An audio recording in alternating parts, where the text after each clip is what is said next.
from the Climate Emergency Centre UK network. This is Debs, who's running the Preston Climate Emergency Centre. Very happy to be here talking to the Cooperatives Conference. So basically, what's to say? I've been setting up eco community centres for about 30 years in various different empty buildings with a collective of people. Over many years we've found absolute magic that happens when you get a group of people together in a building to start working together and cooperating and helping the environment. We come very much from the activist movements.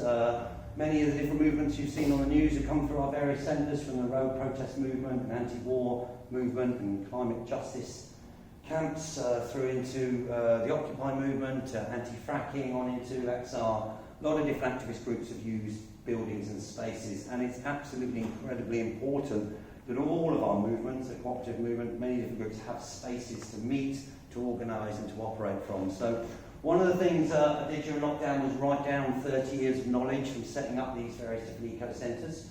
For about 25 years we occupied empty space and used it, otherwise known as squatting or recycling or reusing empty buildings or liberating them, depends on your perspective. For the last 7 years we've been setting them up legally. For a while we had a not-for-profit company. Most recently we've set up a charity in the last 5 years called Space Generators, and we help other groups to basically negotiate leases, meanwhile leases on empty buildings. And a lot of the knowledge from these has been put into the Climate Emergency Centre handbook.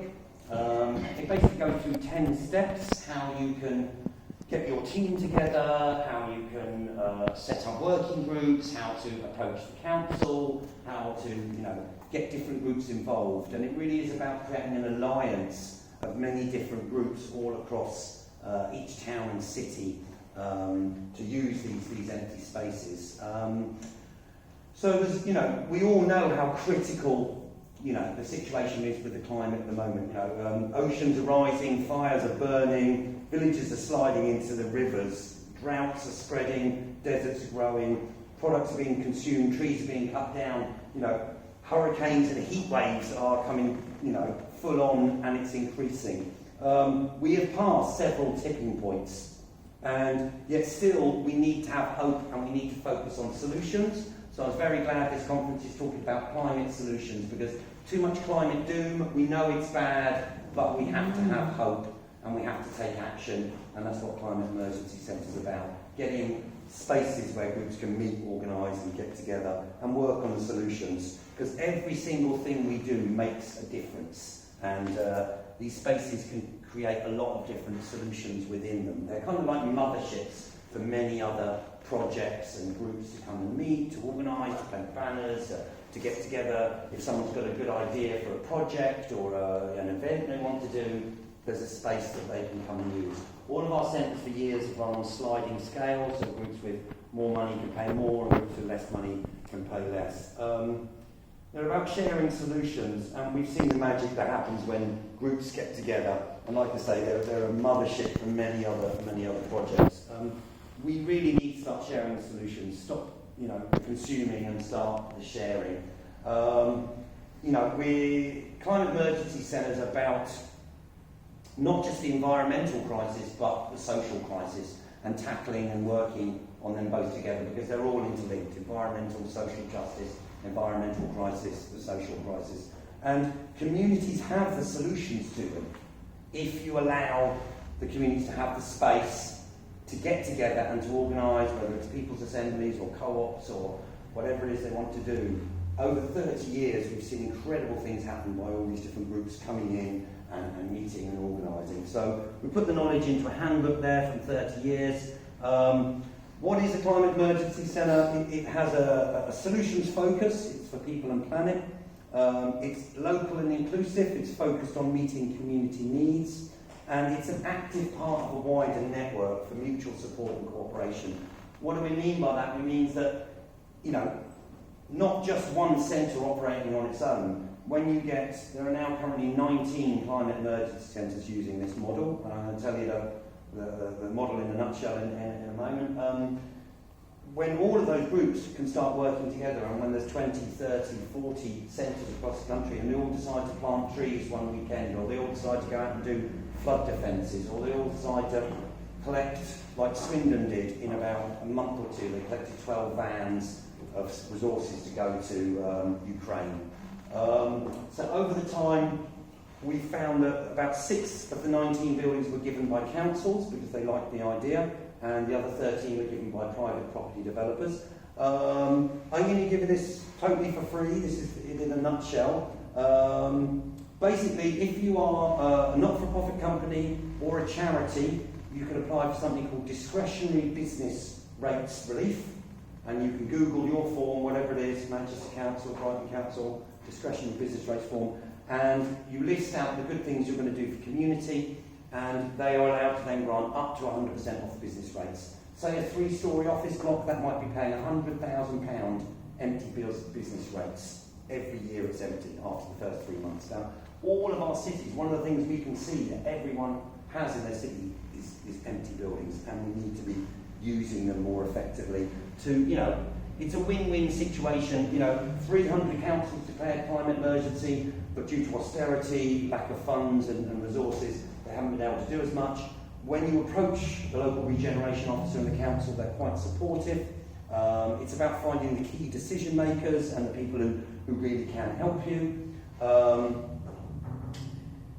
For most of us who are on the outside of councils, it takes a while to work out who you need to talk to in there, but you need to get some council elected officials as well as council officers from a number of different, the property department, the regeneration department, maybe the community departments, and get some influence there from the councillors and say, look, we really want to work with you, we want to cooperate, we want to bring together an alliance of groups all across town that can work together on something, that it's a win-win situation for everyone. It's a win for the council because they're seen to do something on the climate emergency, hopefully really help you with some resources and connections. It's a win for the property developer if it's their building, or the owner of the building because they're saving up to £100,000 or whatever it is on the business rates. They're doing community good and social good as well. What's that new word for it? Corporate social responsibility. That would be nice to see a lot more of that. CSR, I think it's called. And then it's a win for the community because they get space for talks, workshops, conferences, cabarets, eco startups, veggie cafes. Somebody comes in and says, I want to do a dance workshop, I want to do a sewing class, I want to do welding for beginners, I want to do permaculture, I want to do solar panel training or green skills jobs training. There's a lot of talk about the just transition, but we need to skill up and do job training for the green transition, and there isn't enough spaces already doing that. One example was the Wandsworth Climate Emergency Centre guy was telling me from Crew Energy, they were looking for ground source heat pumps or air source, and they couldn't find one around Wandsworth, a company that did it. They had to go all the way to Hampshire. So we need to get these spaces up so that we can, train people up in green job skills and all sorts of, other skills that we can all see needs to be shared in our community. So it's about bringing an alliance of groups together. This isn't about just one building or one group using it. It's about the intelligent reuse of the vacant property infrastructure in all our communities. So we hope and we dream that in the long term you could have one community centre and an old shop on the high street, or a shop that sells eco-friendly stuff that your groups have generated.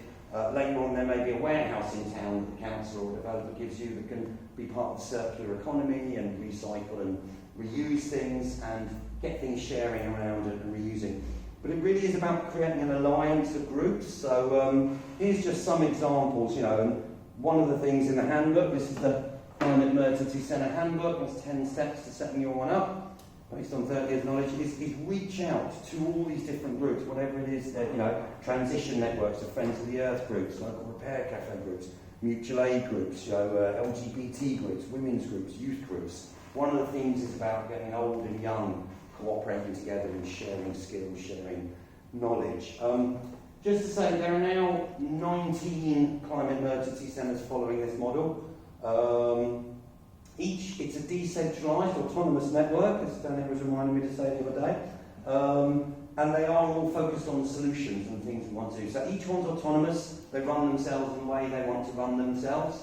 The old example, there might be a mum's group in Manchester might want to run it in a different way to a pensioners group in Plymouth. A cooperative group in Coventry might want to do it different to wherever it is. So they all get together and decide how they want to run, but they can use this model, which, to save money on business rates, to get themselves a free building. In the negotiations for the lease, our charity Space Generators can help groups negotiate on that as well. But basically, say for example you save £100,000 on business rates, sometimes you can ask the developer in the negotiations, will they pay some or all or a certain amount of the electric bill? Sometimes separately to the rates, they might decide to make a donation towards a new project setup, which means you can basically get a building for rent free, and then maybe you get £10,000 towards setting up new projects.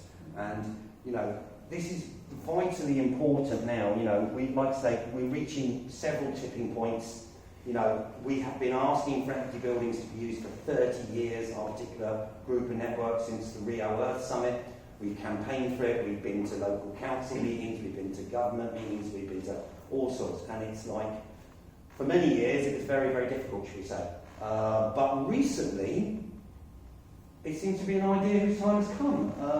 Let me give you an example. Somebody got in touch on the Telegram chat from the kind of Midlands group saying Shropshire Council wants to give a building for a climate emergency centre. They're quite keen, even saying that maybe the climate emergency centre could be linked with the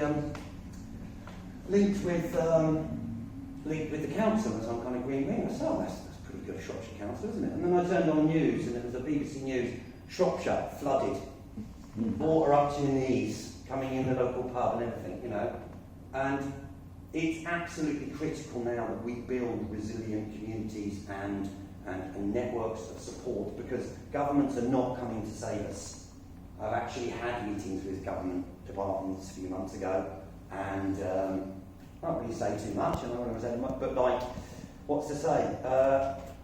Governments are not doing enough, and governments in certain places don't actually know what to do. It's up to you. It's up to all of us to organise in our communities, to find space, to create resilient networks, to work towards the solutions that we want to see. And just for example, that's where there's some groups around the country. The green dots on that map, and this is an old one from 6 months ago, but the green dots are physical centres in buildings, and the red dots are groups that want to set up. It's an idea whose time has come. We really need these spaces to get on with it and work on the solutions. And why aren't the solutions prioritised? One of the talks where we have a kind of Zoom meeting every Wednesday, and we had a climate refugee guy come to talk, Andrew Sims, a professor, and he said at the Paris Climate Summit, something like all these nations said they give 700 billion or something, I don't remember exactly, but 700 billion towards repairing the environment. And then he said, we give that, but they still haven't brought that money forward. Every week, he said, we subsidise the fossil fuel industries that much. You imagine that amount of money put into renewables, put into community centres and eco-centres working on solutions and cooperatives, climate solutions like that and things, So there are many of these physical spaces around the country. That's Zero Carbon, Guildford on the left. Debs is going to talk shortly about the amazing Preston Climate Emergency Centre. The Zero Carbon one in Guildford High Street, it's an old New Look, I think.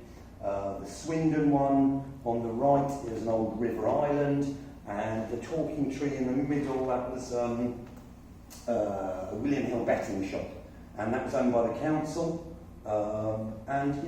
Like I say, 6 councils came forward and gave buildings pretty quickly, and then property developers are losing money every month after the first 3 months is empty on any of these buildings. So you can approach them, you need to set your legal entity up, and you can approach them. I just rang and checked with a friend who did co-ops in lunch break. You can use this model with co-ops, but you have to ring the council business rates officer, build up a relationship, and show you're doing 5, 6, 7 things as a co-op that's helping the local community, and they should give you the business rates. But it varies on each council, so you have to do the research.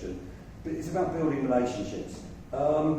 And it's about building the alternative paradigm, next to The Buckman Mr. Fuller said, create the new paradigm next to the old one, and the old one falls away. We cannot carry on the competition. We need the cooperation, and we are focusing too much on the doom and on the solution, on the problems. We really need to work on the solutions. And climate emergency centres are about solutions and networking. And just like one of them, the Guildford one was, it's probably the most organised. It's in a more affluent area. But from when you walk in the door with local jam makers on the left, to vertical farming pods, to zero waste shop, to electric bike and cargo bike transport, to an area for the kids, psychology couch, over to this stage that's made out of recycled wood for talks and workshops, and vegan cafe round the back was just very impressive displays on solar and insulation and activism. And they're promoting solutions on the high street to Joe and Jane public who wouldn't necessarily usually be around some of those greener ideas and things and this, that and the other. So that's Ilford, the very first one. We got an old home base in Ilford. This was the community hub meeting, different tables talking about green spaces and gangs and violence and women's issues and all sorts, and they're working to create community hubs there. We had all sorts of conferences, talks, workshops, cafes. So this is just some pictures from the different places around. Upcycle, Recycle, fashion show. It's about getting young and old together. And what's to say, we did a lot of different workshops there for all different sorts. It's a network, we all help each other. From the handbook, we're trying to scale up and accelerate community groups getting buildings. And so what we've done is we create this network. We have a Telegram chat group that we can link up with.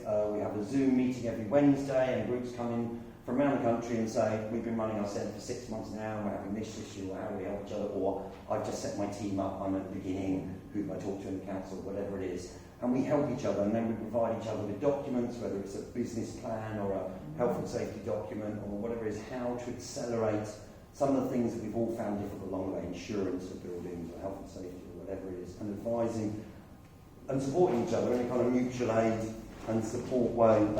We are stronger and wiser as a network than we are as the individual parts. One community centre, one eco-centre focused on the solutions is brilliant. But when you've got 19 of them, and 20 of them, we're hoping one might open in Leeds soon, we've just heard of Kingston Council. It took a long time for the Kingston group to get a building. Energy went up and down with the group, but finally after now about a year and a quarter, they've been given a cafe unit and a bike place right next to the station in Kingston, and they're going to open up. We're hoping that if we get some proper funding, and a lot of this has been done with very little or no funding over the last year and a half, it's been done through a lot of our networks built up through the last 30 years and pushing out, but with some proper funding we could do a lot more. Does anyone know about funding out there? Can we have a chat afterwards? But we're hoping that in the next year or two we can get another 10 set up and grow exponentially and scale up. So it's actively building alliances of groups. Like I said, it's not just one group. If you could reach out, there's a list in the handbook of 50 groups, women's groups, a whole variety of different groups in your town, whatever it is, union groups, farmers groups, veggie groups, any group that you can get to come together and cooperate.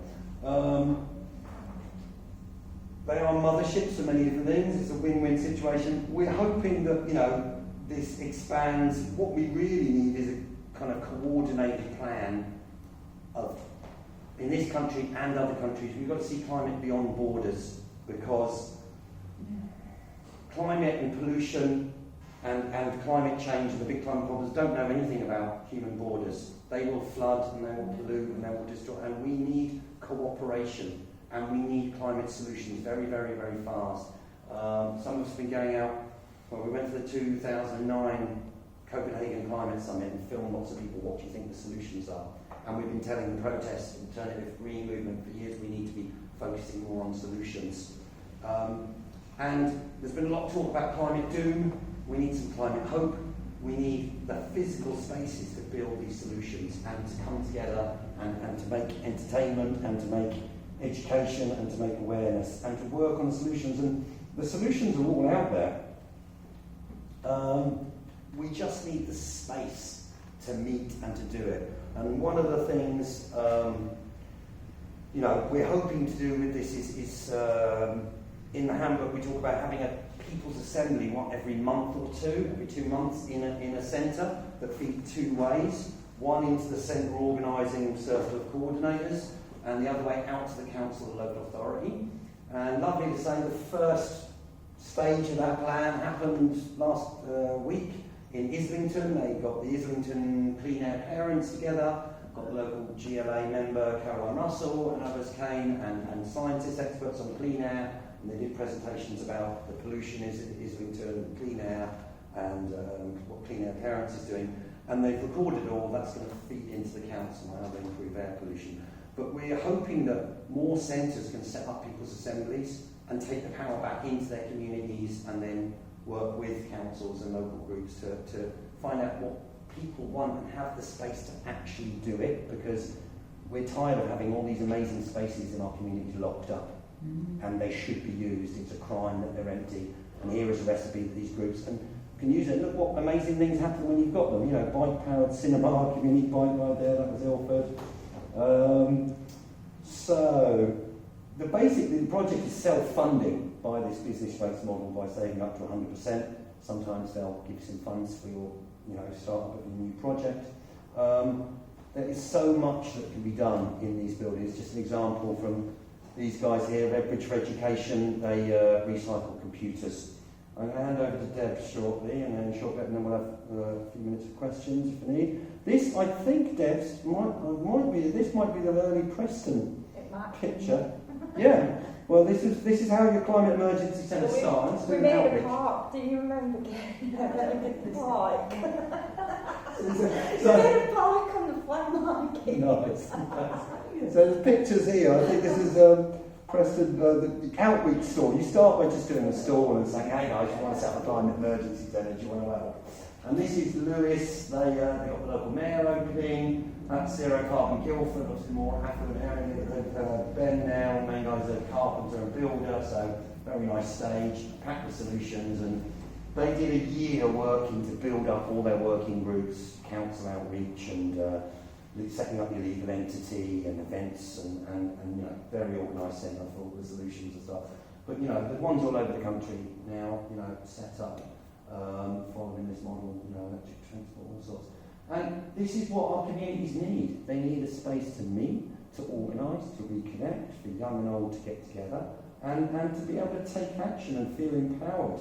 So, different ones, free clothes shops, there's a few different pictures there. I mean, there is more in the handbook. Swindon, very successful, a lot more community than environmental, lots of social groups there. They've very much been helping pensioners groups and refugee groups and youth groups. Lots of different social groups coming together to put on events, and music is one of the key things. You know, music brings people together, celebrate young and old working together. So there's a lot of stuff there in the handbook and on the website, and you can. That was amazing that, you know, Swindon gathered 12 rounds of donations for Ukraine. So I think we're going to come over shortly to Deb's, and we've got a bit of time. Just to say here, Land Climate Emergency Centre, we're trying to link up. I think it's about 5 now. I've got another 3 or 4 that we're going to link up. It might be 8 or 9 when we put that together. But the idea is to cross-pollinate city and country, so that groups can go from the city to a land climate emergency centre, learn about growing food, about maybe we do big tree planting weekends, and you know, linking up with land and city. We need to build that community resilience and food growing and all the rest. And you know, the more we can link that up, the better, really, because communities need space. I think something like 1 or 5% of the population owns 75% of the land, and we need more access to it if we are going to be resilient for the future. That's Earth Lincolnshire. Links, they've got a nice building in town. And it just starts small, from opening for a day or 2 a week with a cinema night, a cafe, and then expands on. So if you want to find out more, that's the website, climateemergencycentre.co.uk. If you want to get involved, there's an email there. And get in touch, have a chat to us. We can answer some questions after. I'm going to hand over to Deb shortly. He's got some lovely, amazing photos from the Preston Climate Emergency Centre, which we're very happy from our charity Space Generators have to help support getting them open. So I'll pass over to Deb. Thank you for listening, and we'll have some questions at the end.